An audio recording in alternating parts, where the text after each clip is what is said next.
Good morning বন্ধুরা, তোমাদের সবাইকে বসন্তের শুভেচ্ছা জানিয়ে আজকের ব্লগটা শুরু করছি। আজ হচ্ছে দোল পূর্ণিমার আগের দিন। আমার মেয়ের নাচের স্কুলে রয়েছে বসন্ত উৎসবের প্রোগ্রাম। সেইখানে যাওয়ারই কিন্তু প্রস্তুতি আমাদের শুরু হয়ে গেছে। ভোর 5:30 থেকে উঠে তৈরি হওয়া কিন্তু শুরু করে দিয়েছি।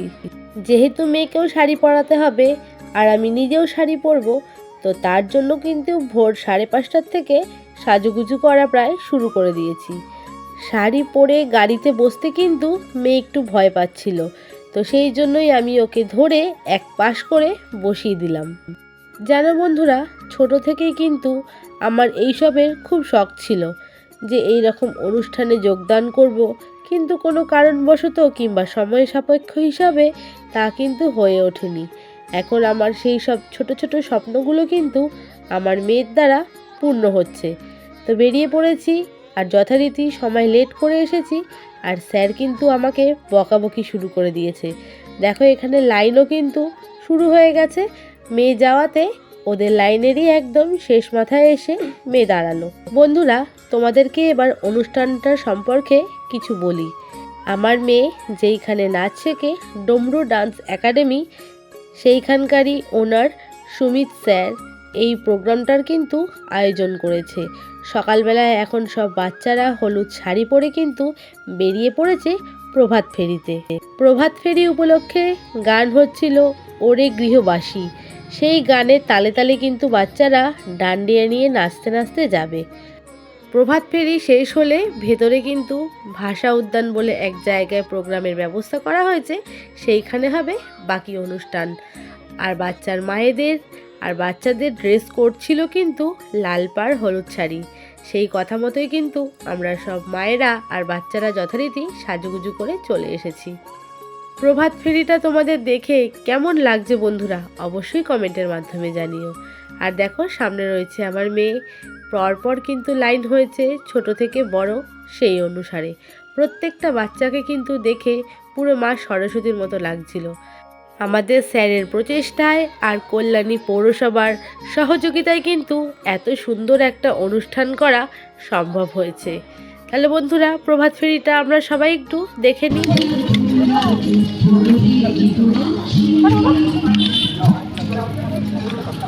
এই হচ্ছেন পৌরসভার উপপ্রধান আর আমাদের স্যার সুমিত স্যার। সবাই মিলে কিন্তু আবির খেলা দিয়ে প্রভাত ফেরিটা শুরু করলো।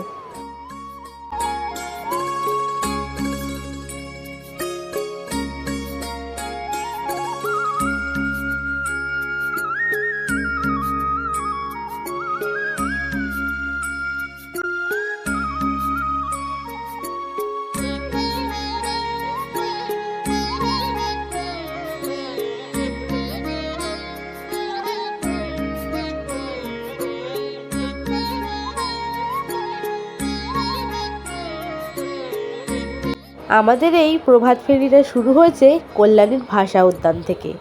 ভাষা উদ্যান থেকে সোজা ঘুরে ITI মোড় হয়ে আমরা কিন্তু ভাষা উদ্যানেই আবার ব্যাক করব।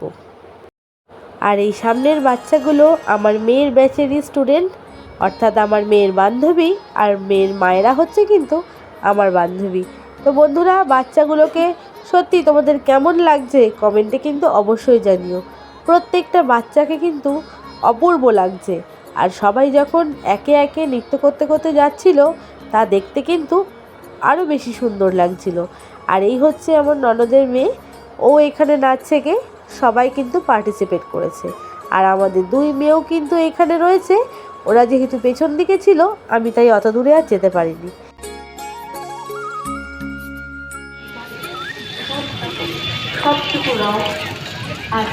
দেখে সামনে দেখে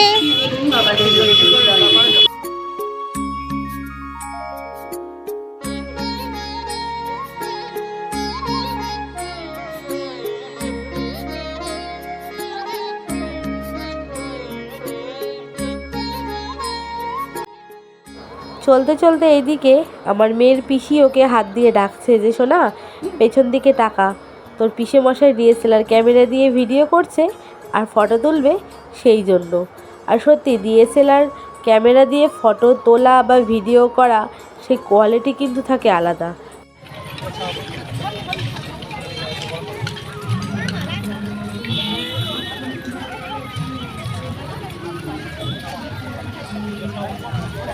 বসন্ত বাড়ি রঙে রঙে রঙিন হয়ে সাজুযুক্ত। বসন্ত রঙিন বাড়ির সবটুকু তার রঙের বয়সে চারিপাশ উজ্জ্বল হয়ে ওঠে, প্রতিময় হয়ে ওঠে বসন্তের ছোঁয়ায়।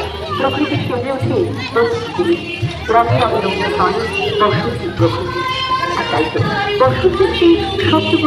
প্রভাত ফেরি শুরু হতে হতে কিন্তু 8টা বেজে গেছিলো, আর এখন প্রায় 9টা থেকে 9:30টার কাছাকাছি প্রায় বাজে। আর রোদ উঠে গেছে, আর মেয়ে কিন্তু গলায় ফুলের মালা, হাতের মালা কিছুই গায়ে রাখতে চাইছে না গরমের জন্য। তো ওদেরকে ব্যাক স্টেজে পেছনের দিকে নিয়ে গেছে, ওদের পারফরমেন্স শুরু হবে সেই জন্য। আর এদিকে বসার জায়গা করেছিল, তো সেইখানে কিন্তু আমরা সবাই মিলে বসে পড়েছি। আর এই হচ্ছে আমি, আর পাশে রয়েছে দিদিভাই। আমি, দিদিভাই আর আমার রায়বাঘিনী ননদিনী 3জনে মিলে এক জায়গায় বসেছিলাম। আর পেছন দিকে বাকি গার্জিয়ানসরাও বসে রয়েছে, তাদের বাচ্চাদের পারফরমেন্স শুরু হবে সেইগুলো দেখার জন্য। প্রথমেই কিন্তু মেয়েদের ব্যাচের পারফরমেন্স ছিল, তো সেই জন্য যথারীতি সবকটা বাচ্চাকে তুলে দিয়েছে স্টেজে। আর সেই নৃত্যের তালে তালে আমরা এগিয়ে চলেছিলাম ডমরু ডান্স একাডেমির শোভাযাত্রার মধ্যে দিয়ে। আর সেই বর্ণাঢ্য শোভাযাত্রার শেষে আমরা মিলিত হয়েছি আবারও কল্যাণী ভাষা উদ্যান প্রাঙ্গণে। আপনাদের প্রত্যেককে আরও একবার ধন্যবাদ জানিয়ে আমরা চলে যাব আমাদের আজকের নৃত্যানুষ্ঠানে। ছোটরা মঞ্চ আলো করে রয়েছে, তাই বেশি সময় নষ্ট করব না, আমরা চলে যাব আমাদের আজকের প্রথম নিবেদনে।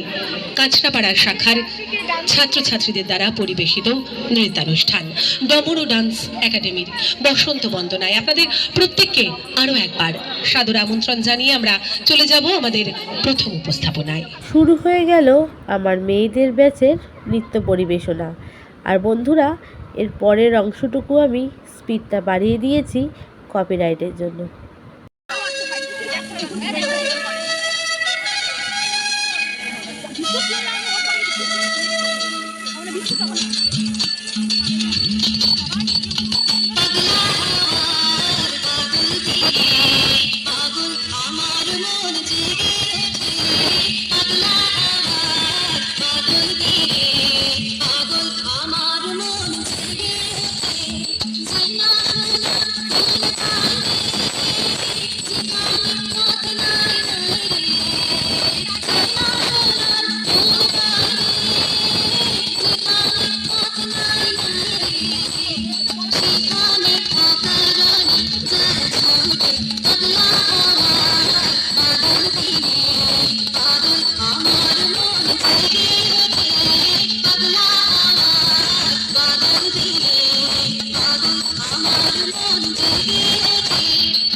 ছোট ছোট পুচকেদের এই নৃত্য পরিবেশনা তোমাদের কেমন লাগলো বন্ধুরা, অবশ্যই কমেন্টের মাধ্যমে জানিও।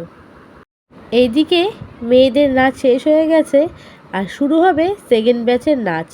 তো আমি চলে এসেছি ব্যাক স্টেজে সানাকে নেওয়ার জন্য। তখন সব বাকিরা এদিকে লাইন দিয়ে দাঁড়িয়ে পড়েছে। তুমি হাওয়ায় হাওয়ায় করেছি যে দান, তোমার হাওয়ায় হাওয়ায় করেছি যে দান, আমার আপন হারা প্রাণ, আমার বাঁধন চেরা প্রাণ, তোমার হাওয়ায় হাওয়ায় করেছি যে দান, আগুন হাওয়ায় হাওয়ায় করেছি যে দান, আমার আপন হারা প্রাণ, আমার বাঁধন চেরা প্রাণ, তোমার হাওয়ায় হাওয়ায় করেছি যে দান, আগুন হাওয়ায় হাওয়ায় করেছি যে দান, তোমার অশোকে কিংসুকে, তোমার অশোকে কিংসুকে অলক্ষ রং লাগলো আমার অকারণের সুখে, তোমার অশোকে কিংসুকে অলক্ষ রং লাগলো আমার অকারণের সুখে, তোমার ঢৌয়ের দোলে মোর মরিয়া ওঠে আমার ধোঁয়ায়, পূর্ণিমা সন্ধ্যায় তোমার রজনীগন্ধায়, সাগরের পারের পারে উদাসী মন্দায়, তোমার প্রজাপতির পাখা, তোমার প্রজাপতির পাখা, আমার অনশ্বরা মুগ্ধ চোখের রঙিন স্বপন মাখা, তোমার প্রজাপতির পাখা, আমার অনশ্বরা মুগ্ধ চোখের রঙিন স্বপন মাখা, তোমার চোখের আলোয় ছিলায় আমার দুঃখ সুখের সকল অবসান, তোমার হাওয়ায় হাওয়ায়। এইদিকে আমাদের বাড়ির সব বাচ্চাদের পারফরমেন্স কিন্তু শেষ। নাচ শেষ মানেই ওদের রং খেলা কিন্তু শুরু হয়ে গেছে। ওরা এটাই অপেক্ষা করছিল যে কখন রং খেলা শুরু করবে। আর এদিকে আমাকেও কিন্তু রং লাগিয়ে দিয়েছে। এরকম সাজুগুজু করে রং খেলতে কিন্তু বেশ ভালো লাগে। পার্কটা যেহেতু বেশ বড়, তাই সবাই মিলে কিন্তু এদিক ওদিক একটু পার্কে ঘুরছিলাম আর সুন্দর সুন্দর জায়গায় কিন্তু ফটোশ্যুট করে নিচ্ছিলাম। আমাদের মা মেয়েকে দুজনকেই শাড়ি পরে একসঙ্গে কেমন লাগছে বন্ধুরা অবশ্যই কমেন্টের মাধ্যমে জানিও। আর এদিকে স্যার শুধুমাত্র হলুদ আবিরেরই কিন্তু আয়োজন করেছিল, যেহেতু হলুদ আবিরে রং থাকে না সেই জন্য। রঙের দিনে রং খেলবো না তা তো হয় না বন্ধুরা। তো সেই জন্য স্যার অনেক বলা সত্ত্বেও অনেকেই কিন্তু অন্যান্য রঙও নিয়ে গেছিলো। আর চারিপাশটা দেখে কিন্তু বন্ধুরা সত্যিই মনে হচ্ছিল যেন আমরা শান্তিনিকেতনে চলে এসেছি। শান্তিনিকেতনে যেতে পারলাম না তো কি হয়েছে, বসন্ত উৎসবটা আমরা এইখানেই সুন্দরভাবে সেলিব্রেট করলাম। আর বাচ্চাগুলো কিন্তু আমাকে রং লাগিয়ে ভূত বানিয়ে দিচ্ছে। তবে শান্তিনিকেতনে যাওয়ার কিন্তু বেশ ইচ্ছা রয়েছে, কোনোদিনও যদি সুযোগ পাই অবশ্যই যাব। সব বাচ্চারা যেহেতু রং দিচ্ছে তো তাই দেখে আমার মেয়েও কিন্তু ছুটে চলে এসেছে আমাকে রং দেওয়ার জন্য। তো আজকে যেহেতু রঙের দিন তাই না তো করা যাবে না, তাই মা মেয়ে দুজন মিলেও কিন্তু একটু আবির খেলে নিলাম। আর তার সঙ্গে রয়েছেই তো আমার তরফ থেকে সব বাচ্চাদেরকে প্রাণভরা ভালোবাসা। প্রোগ্রাম শেষ বন্ধুরা, আমরা কিন্তু বেরিয়ে পড়লাম বাড়ির দিকে। আজকের মতো প্রোগ্রাম এখানেই শেষ। এবার সোজা বাড়ি। প্রচণ্ড গরম লাগছে, 11টার প্রায় কাছাকাছি বাজতে চলল। এখন গিয়ে বাচ্চাগুলোকে স্নান করাবো, খাওয়া দাওয়া করাবো, তারপরে চলো এবার বাড়ির দিকে। বাড়ি ফেরার জন্য টোটোও কিন্তু চটপট পেয়ে গেছি। আজকের এই ব্লগটা বন্ধুরা এখানেই শেষ করব। বসন্ত উৎসবের এই অনুষ্ঠানটা কেমন লাগলো তোমাদের অবশ্যই কমেন্টের মাধ্যমে জানিও। ভিডিওটার যদি কিছু ভালো লাগে থাকে একটা লাইক অবশ্যই করে যেও।